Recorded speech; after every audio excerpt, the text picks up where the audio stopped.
काही लोक विधेयकाचा एकही अक्षर न वाचता विधेयकाच्या विरोधात बोलतात। विधेयकाच्या विरोधात बोलणं म्हणजे कडव्या डाव्यांचं समर्थन करणं। नाव न घेता उद्धव ठाकरे यांच्यावर मुख्यमंत्री देवेंद्र फडणवीसांची टीका। ठाकरे बंधू एकत्र येण्याच्या चर्चेनंतर शिंदेंच्या शिवसेनेचा उद्या जाहीर मेळावा। ठाकरे बंधूंवर शिंदे कोणती भूमिका मांडणार याकडे राजकीय वर्तुळाचं लक्ष। पैशांची चिंता करू नका, पैशांसाठी काही अडलं नाही, पैसे देणारे आम्हीच आहोत। पैशांच्या बॅगवरून मंत्री संजय शिरसाटांचं पुन्हा एकदा एक नवं वक्तव्य। पालिका निवडणुकीमध्ये रिझल्ट हवा, बाळा नांदगावकरांच्या गटाध्यक्षांना सूचना। संवाद मेळाव्यात गटाध्यक्षांनी केलेल्या आणि न केलेल्या कामांची उजळणी।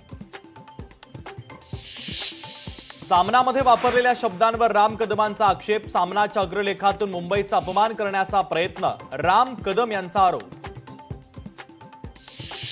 शक्तीपीठ महामार्गाच्या मुद्द्यावरून राजेश क्षीरसागर आणि सतेज पाटील यांच्यात चांगलीच जुंपली।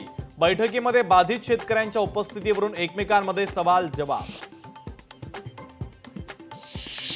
एचडीएफसी बँक आणि श्रीराम फायनान्सवर आरबीआयची कारवाई। नियमांचं उल्लंघन केल्यानं आरबीआयची कारवाई। संभाजी ब्रिगेडचे प्रदेश अध्यक्षांवर शाही फेक। अक्कलकोटमध्ये प्रवीण गायकवाडांवर शाही फेक।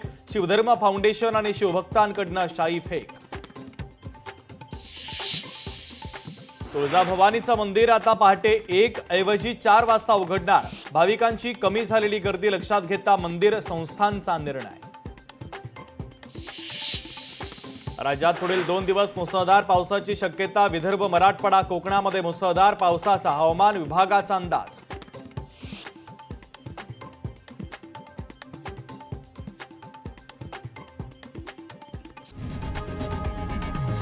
लोकशाही मराठी ऐका, पहा, जागरूक रहा।